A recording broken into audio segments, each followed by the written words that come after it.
forzosa en caso de incumplimiento de alguna de las partes contratantes. Y el día de hoy, lo que es la ineficacia del negocio jurídico. ¿Cómo son los casos en los cuales el negocio celebrado pierde su validez? ¿Qué es un contrato eficaz? ¿Cuándo se califica de eficaz un negocio jurídico? Cuando se cumplen, se reúnen todos los requisitos exigidos por la ley. Cuando el contrato se ha celebrado y su resultado es que es apto para producir los efectos que les corresponden, según la declaración de voluntad y cumpliendo las reglas jurídicas que corresponden al contrato que se llevó a cabo. Por eso es eficaz un contrato, cuando ha sido totalmente elaborado y celebrado, cumpliendo todos los requisitos esenciales, cumpliendo todos los requisitos legales, para que su cumplimiento pueda llevarse a cabo sin ningún contratiempo. Porque una vez celebrado el contrato, las partes quedan obligadas al cumplimiento de lo acordado en cada una de las cláusulas contractuales. Si se lleva a cabo legalmente, cumpliendo todos los requisitos, existe ese pacto celebrado entre las partes como cumplimiento obligatorio. Eso se conoce como el principio pacta sunt servanda, que este principio dice que los contratos son para cumplirlos. O sea que todo lo pactado, todo lo acordado, debe de ser cumplido a cabalidad por ambas partes. ¿Qué es la ineficacia? La ineficacia es la falta de consecuencias jurídicas del contrato, debido a que se han establecido en él irregularidades, vicios del consentimiento, anormalidades, y debido a ello el contrato pierde toda su eficacia. Eso se llama un contrato que no va a dar efectos jurídicos, es ineficaz. Se da la invalidez del contrato por la ausencia de efectos provocados por esos mismos defectos intrínsecos en los elementos esenciales del negocio jurídico. Recordemos cuáles son los requisitos esenciales del negocio jurídico: la capacidad legal de los sujetos, la declaración de voluntad, que no existan vicios del consentimiento, que el objeto por el cual se celebró el contrato sea lícito y que no contenga ninguna prohibición de las establecidas para los contratos que se están celebrando. La ineficacia es una sanción del ordenamiento legal a todos aquellos contratos celebrados de manera ilícita o bien calificados como ilícitos. ¿Qué es algo ilícito? Algo contrario a la ley. ¿Qué provocaría un contrato ilícito? Pues definitivamente la nulidad de ese negocio celebrado, o bien la anulabilidad si fuera una nulidad relativa, o la rescisión del contrato. Eso es cada uno de estos es lo que vamos a estudiar a continuación. ¿Qué es la nulidad? Es la forma más clara de ineficacia del contrato. A través de ella se le niega todo valor al pretendido contrato. Es la sanción más fuerte que puede imponerse al acuerdo de voluntades celebrado en un negocio jurídico. La acción de nulidad, ya la acción es la actividad que se realiza alguna de las partes para enervar los efectos propios del contrato, para evitar esa apariencia contractual. La acción de nulidad que puede plantearla la persona que está perjudicada con este negocio jurídico es el vehículo procesal tendiente a lograr que el juez decrete la nulidad del contrato. ¿Cómo lo hace? A través de un debido proceso, se dicta una sentencia y cuando esa sentencia está firme, firme una sentencia quiere decir que no tiene ningún medio de impugnación pendiente, entonces puede ejercitarla cualquier persona para que se declare ese contrato nulo.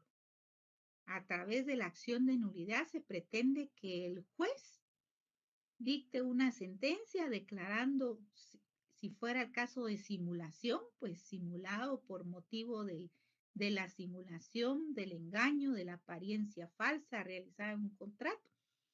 Y por lo tanto, carece de efectos legales.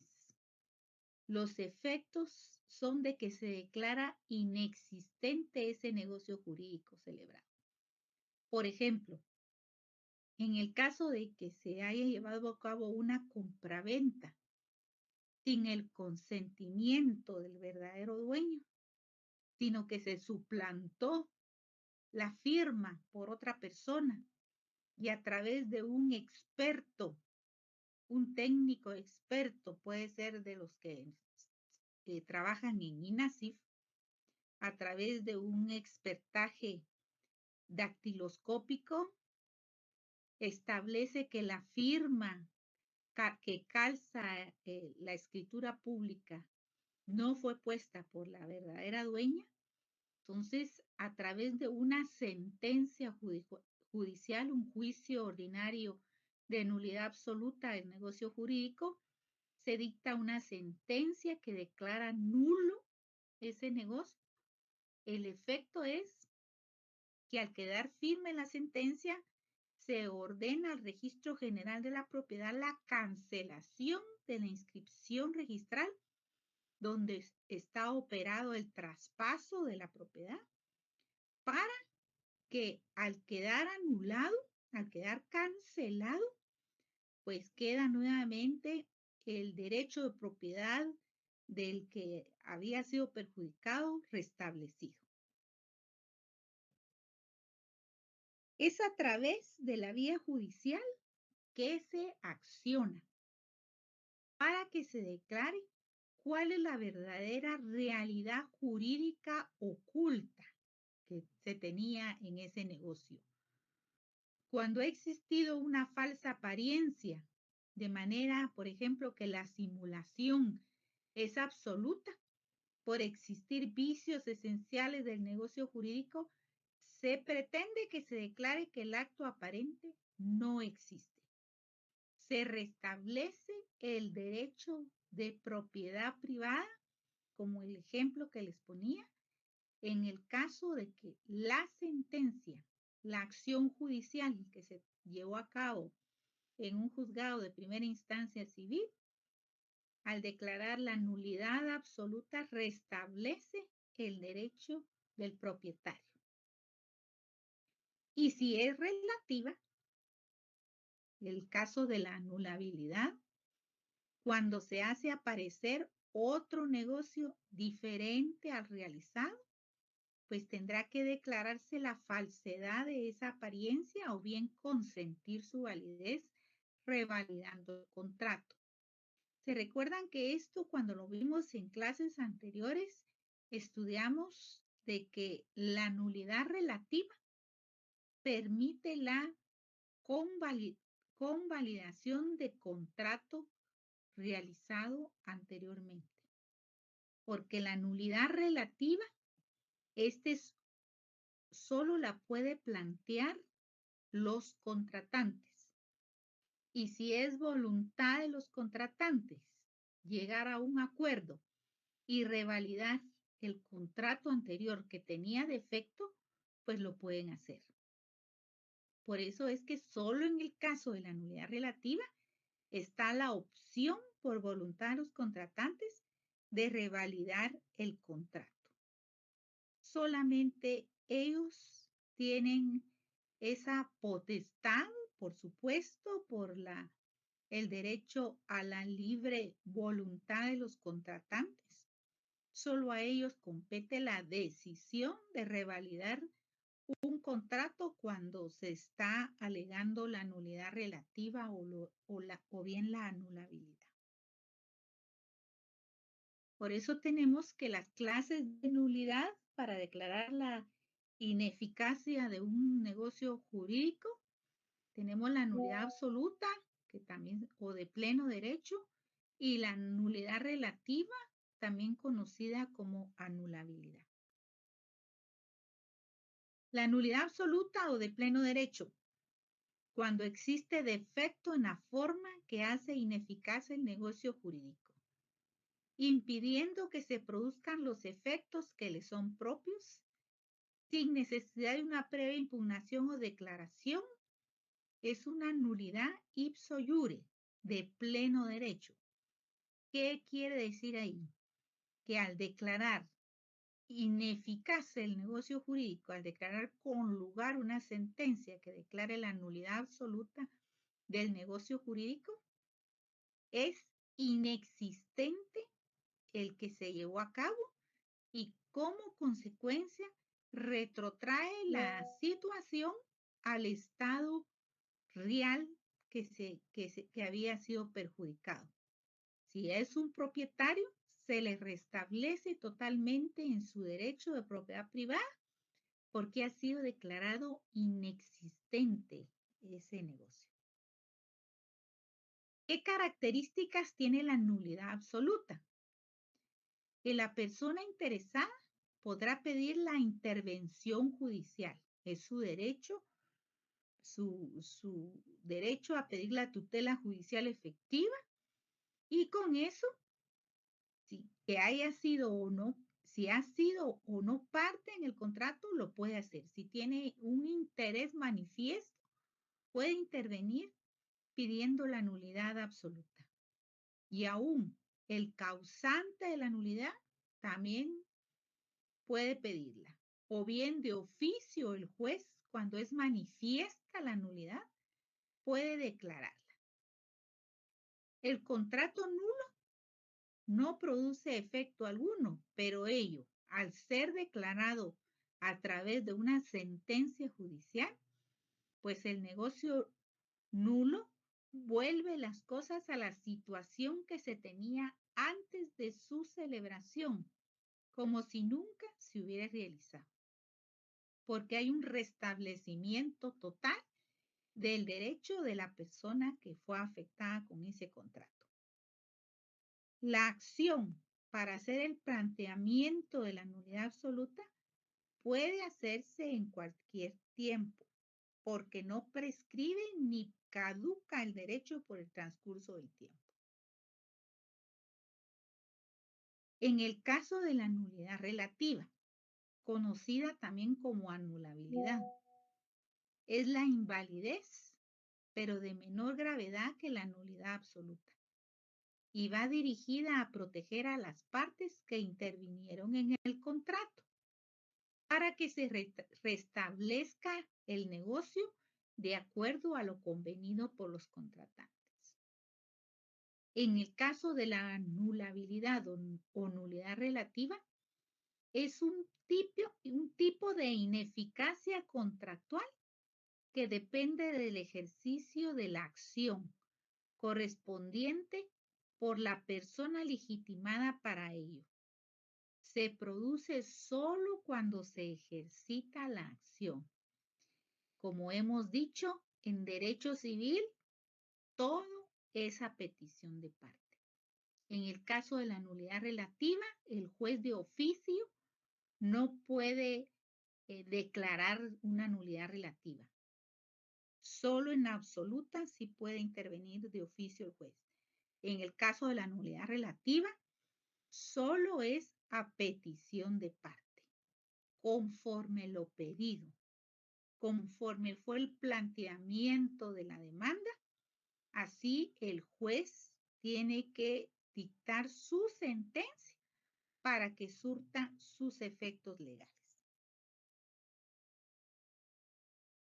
Surte efectos la anulación hasta que existe sentencia firme que lo declare de esa manera, hasta que se obtenga una sentencia que declare la anulación del negocio celebrado. El contrato ha sido válido hasta que la validez es amenazada por ser un negocio viciado desde su origen.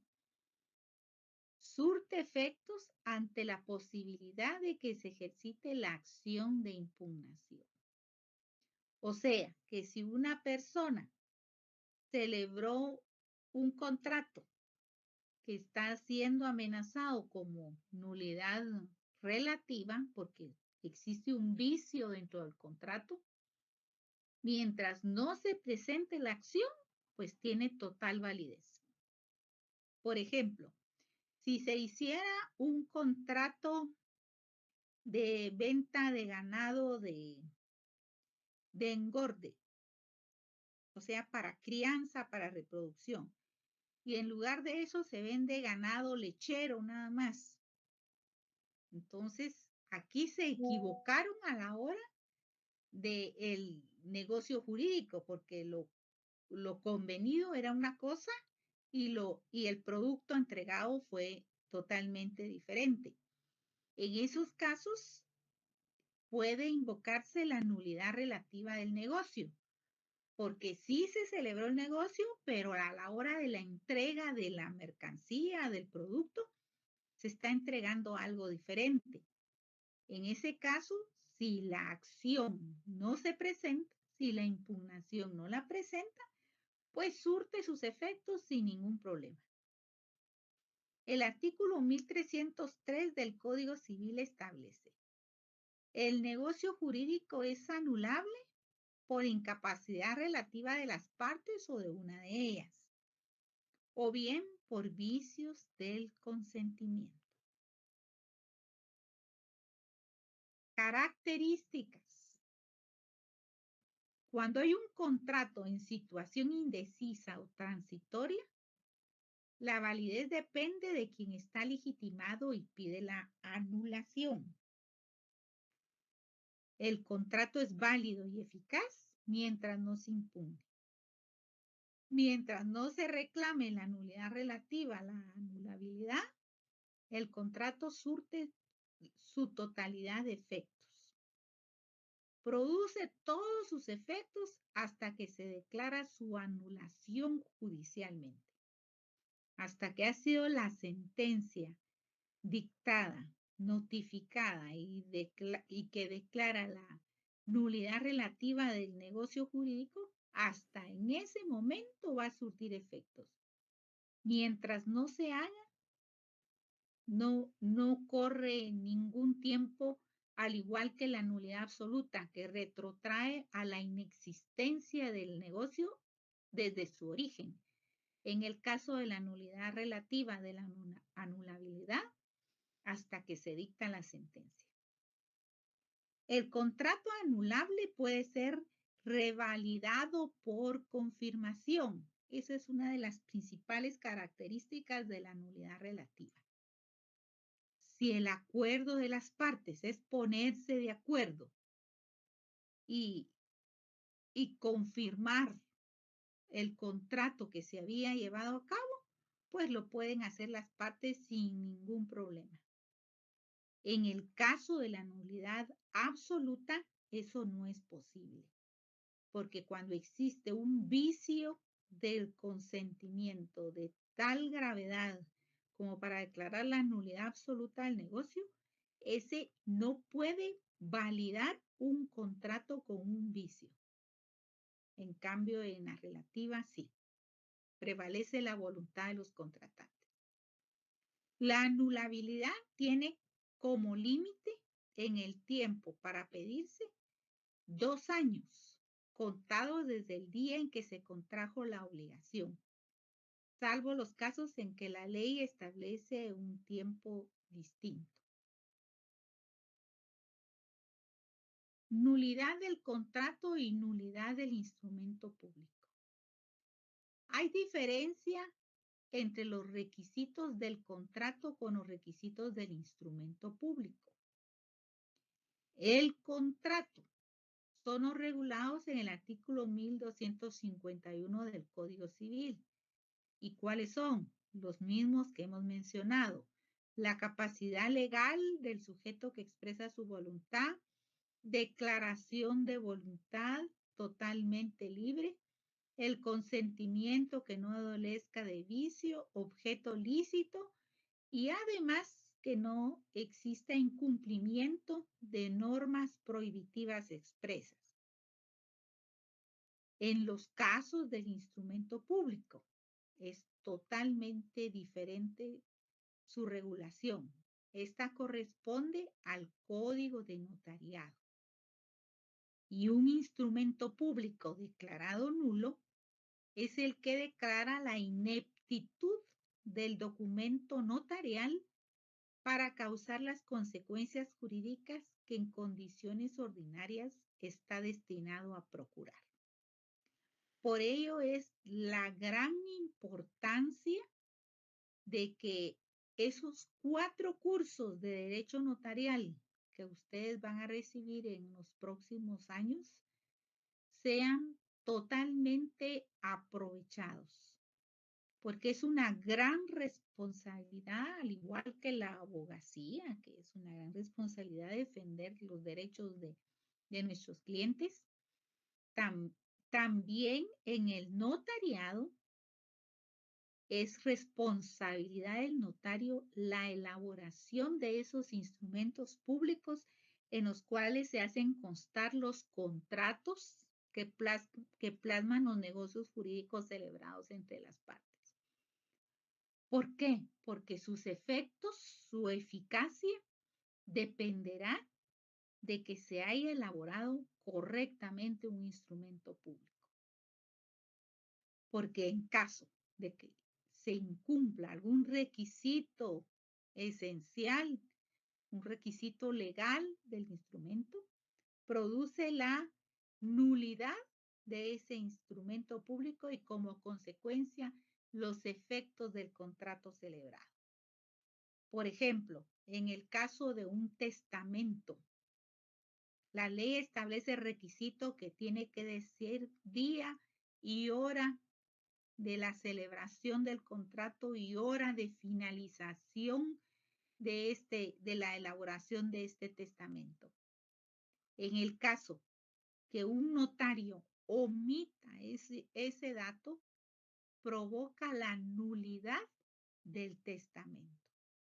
Imagínense las consecuencias de que una persona falleció, dejó su declaración de última voluntad en un testamento y que ese testamento es declarado nulo por no cumplir con los requisitos esenciales para su validez, pues se queda de manera intestada.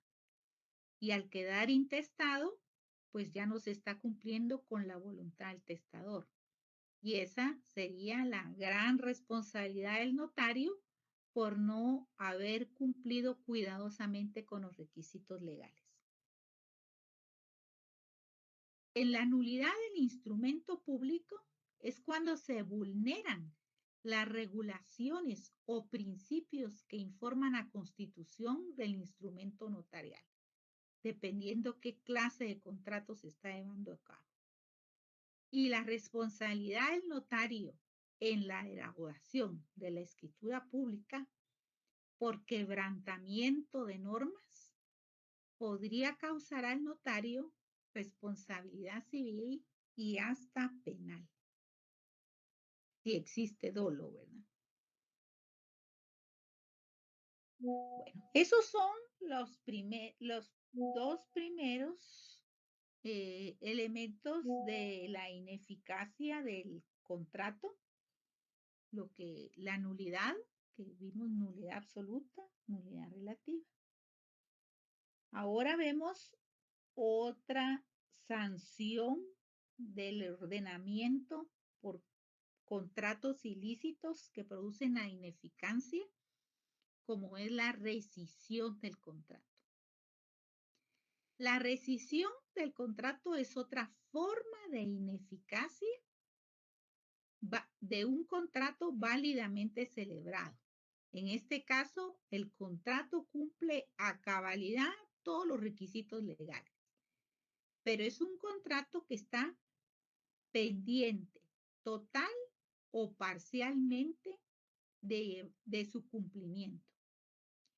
Y esta rescisión es originada de la decisión de uno de los contratantes, a quien la ley faculta expresamente por acuerdo en sus declaraciones plasmadas en el contrato, o bien que sea por declaración judicial.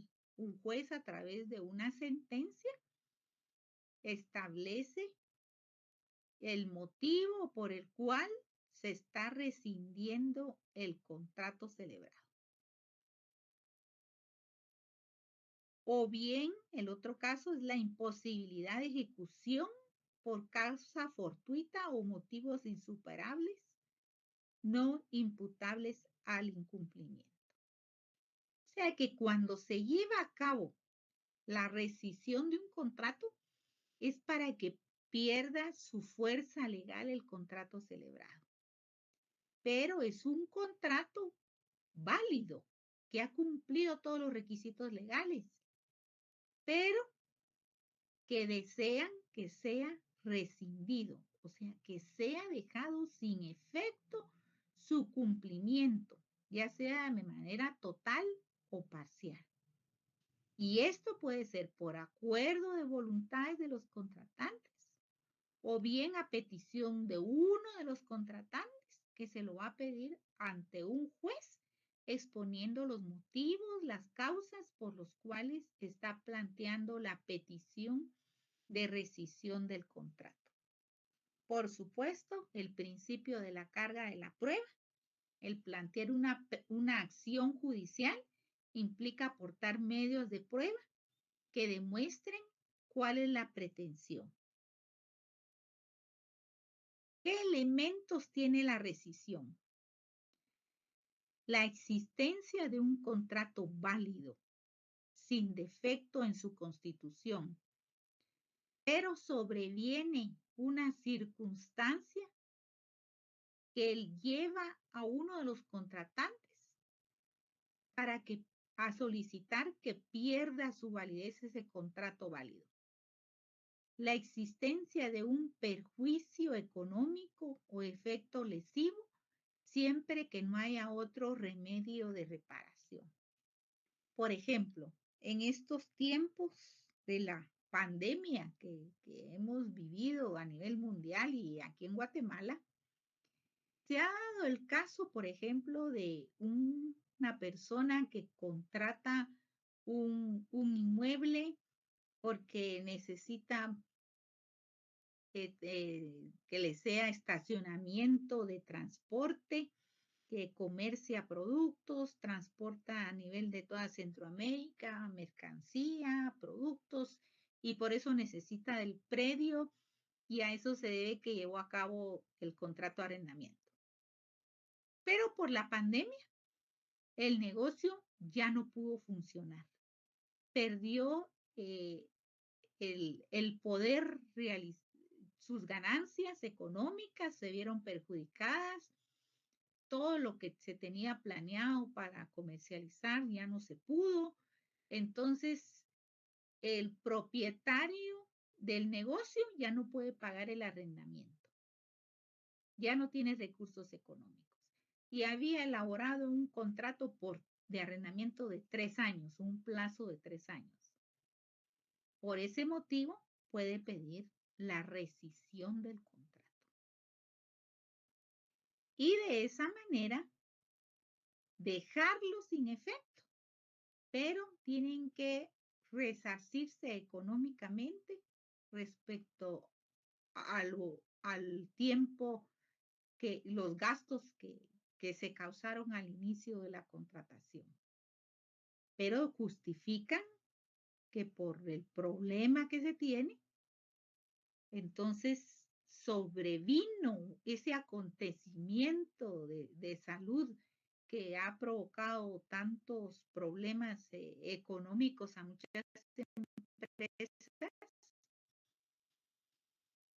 y por ese motivo se pide la rescisión. No se ha, pueden rescindirse por mutuo consentimiento o por declaración judicial en los casos que establece este código. Que una de las partes o quien la ley faculte expresamente decida disolverlo, o que ambas partes acuerden la rescisión, que lo declare disuelto en sentencia judicial también por parte de un juez, o cualquier motivo que establece el Código Civil si su cumplimiento fue imposible por caso fortuito o causas ajenas a la voluntad del obligado. ¿Qué características tiene la rescisión para poder pedir la ineficacia o invalidez del contrato?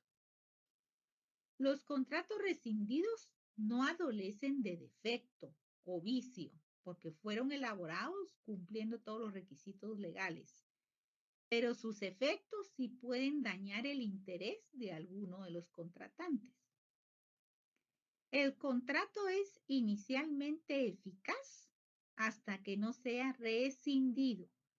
La causa sobreviene de la celebración del contrato, como en el caso del arrendamiento que les decía, es un arrendamiento con un plazo de 3 años,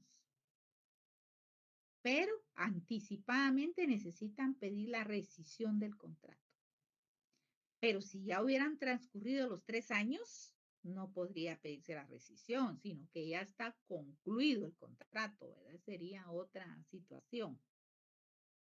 Se fija el tiempo de 1 año a partir de la celebración del contrato. Para poder pedir la rescisión, el tiempo que establece la ley es de 1 año según el artículo 1585 del Código Civil.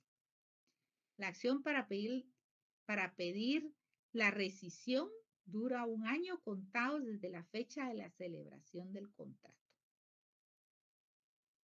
Y la última característica, que el contrato no se haya consumado, sino que esté pendiente de cumplimiento, de que concluya ese contrato o que esté en proceso desarrollándose el contrato. ¿Cuáles son las clases de rescisión? Tenemos la voluntaria, la judicial, la fortuita o forzosa. La voluntaria, como lo hemos dicho, es por la manifestación de voluntad de un solo contratante o bien ambos que se ponen de acuerdo para celebrar un nuevo contrato, dejando sin efecto el anterior, o bien enmendando defectos si el contrato inicial que se originó tiene algún inconveniente, o simplemente para darlo por finalizado. Eso va a ser la voluntad de los contratantes manifestada nuevamente en otro contrato, ya sea para modificarlo o para dejarlo ya sin ninguna validez y que ya no surta ningún efecto. En el caso judicial, ya es por una sentencia judicial que el juez, de acuerdo a un debido proceso y a las pruebas aportadas por los contratantes, que han esclarecido el motivo por el cual pide la rescisión del contrato, entonces esa sentencia, al surtir efectos, a quedar firme, va a establecer que ha existido una rescisión de un contrato. También como ejemplo les pongo aquí un contrato de compraventa. En el contrato de compraventa que se celebró se pidió un financiamiento bancario. Desafortunadamente ese financiamiento bancario no prosperó, ya no fue aprobado el préstamo y por lo tanto no fue cancelado el pago del contrato de compraventa. Entonces el Código Civil lo establece como un motivo para pedir la rescisión. La rescisión fortuita o forzosa esta se da por la imposibilidad de su cumplimiento, por un caso fortuito o por causas ajenas a la voluntad del obligado. En el caso que yo les mencionaba de la pandemia en un contrato de arrendamiento, pues se podría invocar para pedir la rescisión. O bien imposibilidad de cumplimiento por causas ajenas a la voluntad del obligado, que desafortunadamente por motivo de la pandemia haya fallecido, ¿verdad? Entonces la ley establece que en esos casos fortuitos, fuerza mayor, puede pedirse la rescisión del contrato. Otro ejemplo es cuando el profesional ya no puede seguir prestando los servicios, que esté enfermo, que le haya dado, por ejemplo, una enfermedad como un derrame cerebral. Entonces ya él no puede, está imposibilitado y por lo tanto se pide la rescisión del contrato de servicios profesionales. ¿Qué efectos tiene la rescisión? Declarada, el contrato es ineficaz. Pierde la validez el contrato, ya que vuelven las cosas al estado en que se encontraban antes de celebrarse el contrato. Regresa al origen. Pero las partes tienen que restituirse lo que hubieran recibido. Si hubo un abono anticipado, un pago previo para la celebración del contrato compraventa, por ejemplo, se había dado un adelanto de 50,000 quetzales, pero de ahí el banco ya no da el préstamo, entonces eso hace inválido el contrato, entonces se tienen que restituir los bienes. El artículo 1583 del Código Civil regula: verificada o declarada la rescisión o resolución de un contrato, que lo vamos a ver en la próxima clase, vuelven las cosas al estado en que se hallaban antes de celebrarse. En consecuencia, las partes deben restituirse lo que respectivamente hubieran recibido. En el caso de los servicios prestados, deberán justipreciarse, ya sea para pagarlos o para devolver el valor de los no prestados, para que sean cuentas cabales, ¿verdad?, entre los contratantes y sea disuelto el vínculo contractual de la manera más justa posible. Y muchas gracias. Espero sus preguntas a continuación.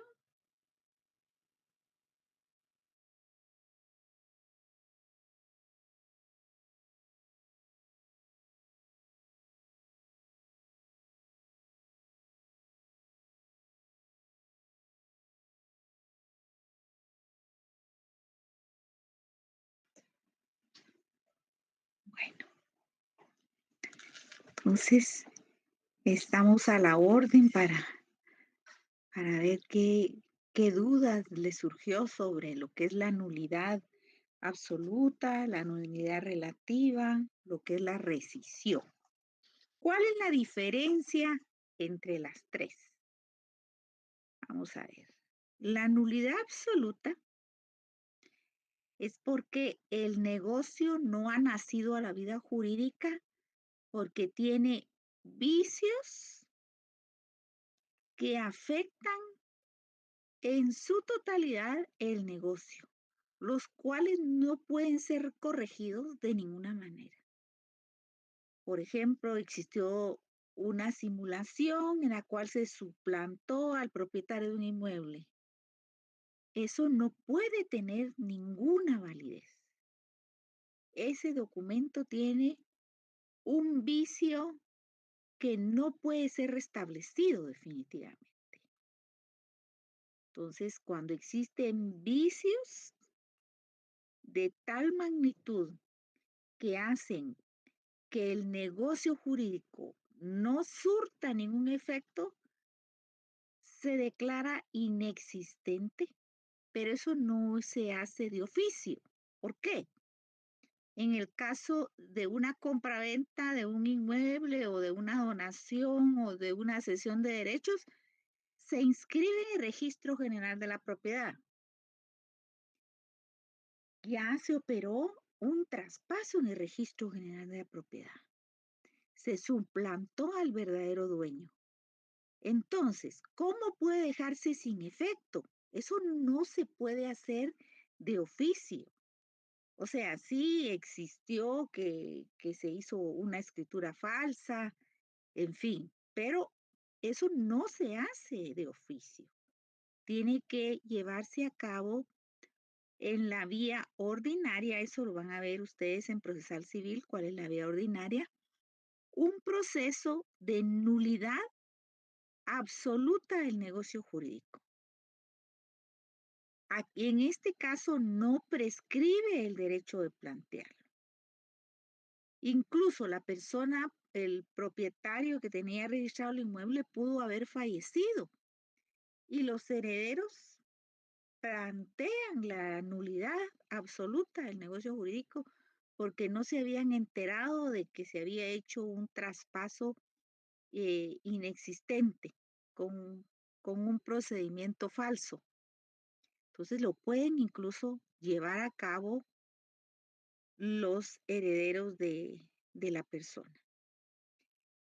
La Corte de Constitucionalidad, en vista de que han existido muchísimos casos donde se viola el derecho de la propiedad privada, que es una garantía fundamental regulada en la Constitución Política de la República de Guatemala.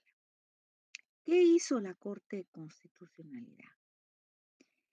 De ver que tan reiteradamente existían estas situaciones,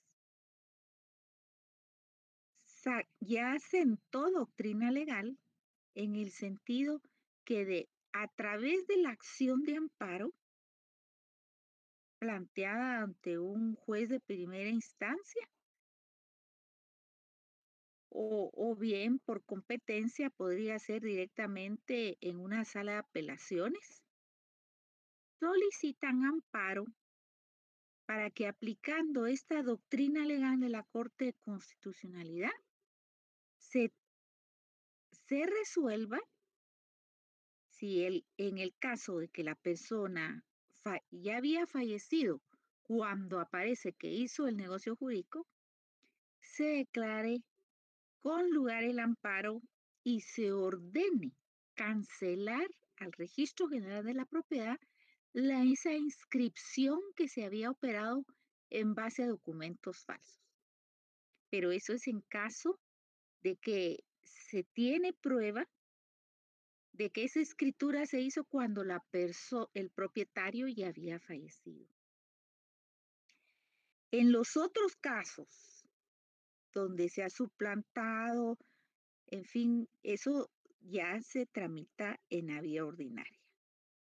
Pues a través de un juicio ordinario donde la persona aporta las pruebas, las personas perjudicadas aportan las pruebas y entonces es un juez de primera instancia civil que dicta la sentencia declarando la nulidad absoluta del negocio jurídico, conforme el procedimiento procesal que establece el Código Procesal Civil y Mercantil, cumpliendo esas etapas del juicio. Pero también surte el efecto si no hay apelación o bien la apelación confirma el fallo de primera instancia, entonces surte el efecto también de ordenar sea cancelada esa inscripción registral anómala, ¿verdad? Eso es en el caso de la nulidad absoluta. En el caso de la nulidad relativa, es a petición de parte. Puede plantearla dentro del plazo de 2 años la persona que se considera perjudicada porque el negocio jurídico que celebró no cumple a cabalidad con la declaración de voluntad que habían acordado las partes para el contrato. No es realmente lo que se había hablado, lo que se había convenido, lo que se había negociado y perjudica los intereses de una de las partes. Entonces se da lo que es la nulidad relativa, porque la persona no está de acuerdo en aceptar el negocio jurídico de otra manera. ¿Sí? Ahora bien, rescisión del contrato, dejar sin efecto un negocio jurídico porque le afecta a una de las partes, no puede cumplir una de las partes con la continuación de ese contrato. Hay causas, hay motivos por los cuales una de las partes ya no está en condiciones de continuar con el contrato. Para eso se pide la rescisión del contrato. ¿Por qué? Porque nuestro Código Civil regula que una vez firmado un contrato por las partes, están obligadas al cumplimiento de ese negocio jurídico celebrado, de ese contrato que firmaron las partes para que surta sus efectos. Entonces, ambas partes están obligadas a respetar lo que quedó plasmado en el contrato, es de cumplimiento obligatorio para las dos partes. Por eso les menciono el principio pacta sunt servanda, que establece cumplimiento obligatorio de lo plasmado en los contratos. Si una de las partes no puede hablar con el otro contratante y de manera conciliatoria decidir si se hizo en una escritura pública a través de otra escritura pública para dejar sin efecto el contrato. Pueden hacerlo de manera voluntaria sin necesidad de acudir a un juzgado, pero hacen otra escritura para dejar sin efecto la anterior. Esa es una rescisión, ¿sí? La otra clase de rescisión que mencionaba es la rescisión judicial, porque ahí hay litigio, hay inconformidad de una de las partes, no llegan a un acuerdo, entonces necesariamente tienen que irse por la vía judicial y en base a las pruebas aportadas se dictará una sentencia que declarará congruente la demanda o no, ¿verdad? Y la fortuita o fuerza mayor, porque existe un terremoto, un siniestro, un acontecimiento de la naturaleza inesperado, como es una enfermedad, como es el fallecimiento de una persona. Entonces, ahí se puede quedar sin efecto un contrato. Bueno, doy la palabra. ¿Quién habló primero? Pidió la palabra Francisca Roselinda. Buenas noches. Buenas noches, licenciada. Me parece que Marco había levantado la mano antes. Bueno, que entonces Marcos. A ver, Marco. Gracias. La Buenas señorita noches, licenciada. Francisca Primero, le cede gracias, Francis. la señorita Francisca le cede la palabra. Muy bien. Yo vi que ella fue licenciada, pero si me da la oportunidad, pues le comento para no entrar mucho en dilema. Buenas noches. Fíjese que causa mucho un poco duda o cómo se manejan las rescisiones. Por ejemplo, me he topado con muchas personas que tienen problemas con sus contratos de teléfono, tanto con Claro o contigo, que llega el día del vencimiento de los contratos, que regularmente son de 18 meses o un año y medio, pero por fuerza las empresas quieren que siga la persona, pues manteniendo el contrato, ¿verdad? Y alguien plantea y dice, no, ya no quiero, pero entonces no se cierra en sí en ese momento el contrato, pero la empresa sigue cobrando mensualmente, aunque ya no se tenga el teléfono. Encima de esto, pues me encontré con una señora que, por ejemplo, en mi nombre, ¿verdad? Rosales, y a ella le habían puesto González, por ponerle el ejemplo. Entonces, su contrato, ella estuvo pagando puntualmente hasta el día del vencimiento de su contrato Con otro apellido. con otro apellido, ¿verdad? Nunca Y lo quiso corregir. pues ni ella ni ellos se dieron cuenta hasta el día que empezaron a pedir, por lo mismo que ellos no cierran los contratos y quieren seguir cobrando, ¿verdad? Las mensualidades de teléfono. Esa es la Aunque, política de ese negocio, ¿verdad? Sí. ajá, entonces luego pues nos dimos cuenta que estaba sobre González. Entonces le dice, mire, además de todo, pues no soy yo, le dice la señora, ¿verdad? Esto es, por ejemplo, el ejemplo nada más, no recuerdo realmente el apellido de la señora, pero ¿qué hacer en esos casos cuando las empresas estas no quieren cerrar el contrato y siguen generándole y después le dejan a todas las personas? Porque como le vuelvo a decir, me he encontrado con varias personas que tienen deudas de líneas telefónicas, ¿verdad? Muy bien. Bueno, en primer lugar, cuando es un negocio así con una empresa comercial, esto pertenece al derecho mercantil, ¿verdad? El derecho mercantil es antiformalista, es menos formalista que en el ámbito civil propiamente. Pero en mi opinión, ¿qué se puede hacer? En primer lugar, por escrito. Hay que presentar por escrito de que quiere rescindir o ya no quiere continuar con el contrato, ¿verdad? Porque ya no conviene a sus intereses y definitivamente no va a seguir contratando esos servicios. Porque en derecho civil y también en derecho mercantil es muy importante tener la prueba, porque a nadie pueden obligar a permanecer con un servicio que ya no lo desea.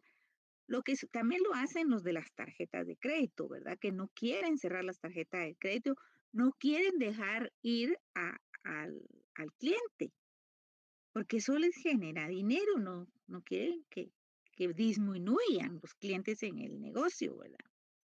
Pero a nadie pueden obligar. Ellos insisten, presionan y todo, es parte de la política de la empresa eso, pero no. Entonces, presenten por escrito.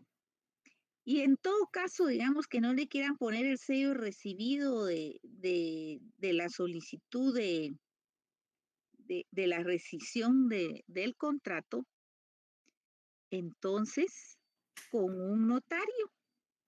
Los notarios levantan un acta notarial haciendo ver que se está entregando una nota a esa empresa para cancelar la deuda y que se niegan a recibir la nota.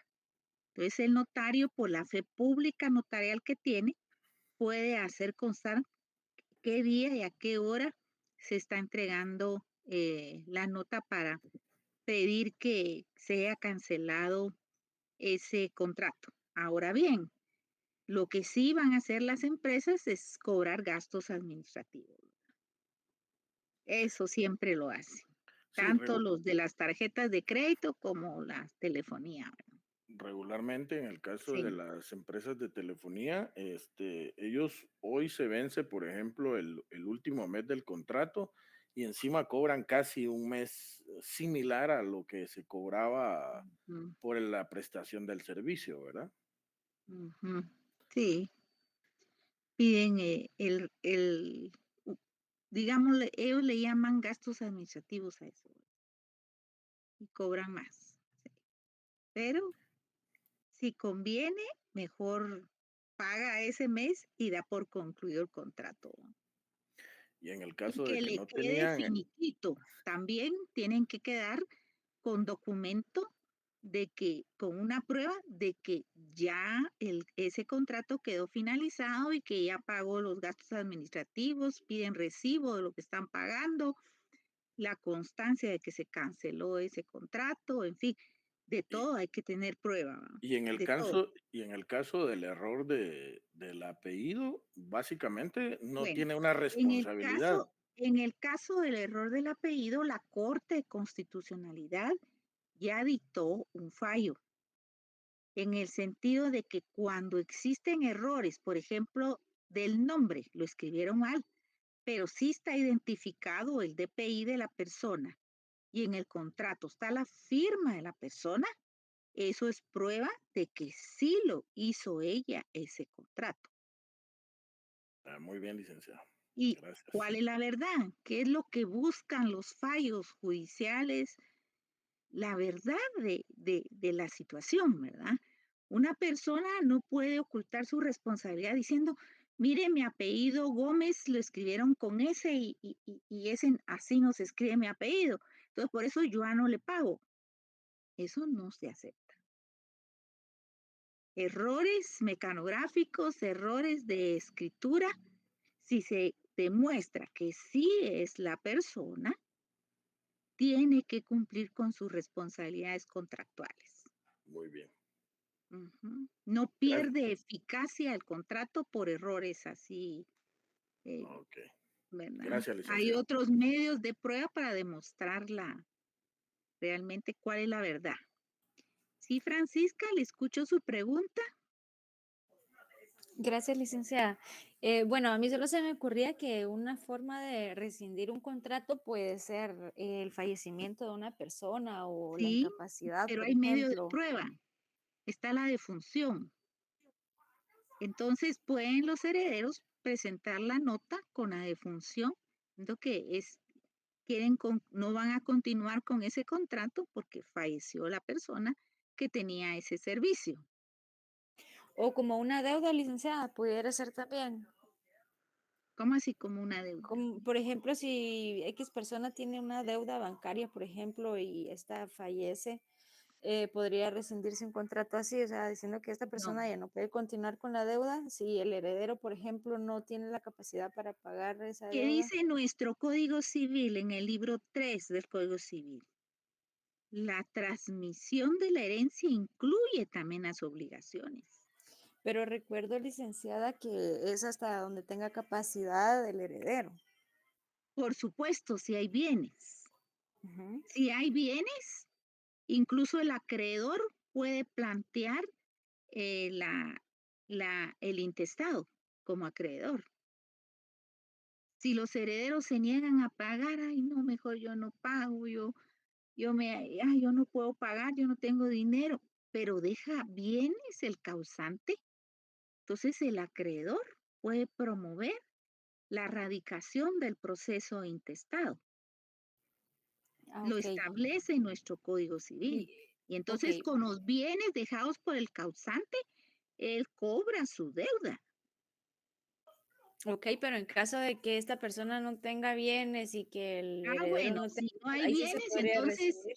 óigame, si no Ajá. hay bienes, sí sería una deuda incobrable. ¿Para qué va a plantear una acción de acreedor para promover el intestado si no tiene bienes? ¿Para Ok, qué entonces. va a gastar en abogado y plantear una demanda y es incobrable los bienes, ¿verdad? No hay bienes a favor del fallecido. No lo va a hacer el acreedor porque no hay, ¿verdad? Sí tenía la duda de si esta figura cabría, pero entonces ya veo que no. Pero sí tenía la duda, gracias, licenciada. Va, para servirle. ¿Quién más me está preguntando? Perdón. Levantaron una mano, pero no vi.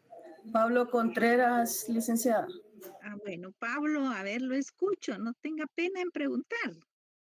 A mí me Gracias, licenciada. encanta que me hayan puesto atención en la presentación y que los motive, porque así es como se aprende realmente, ¿verdad?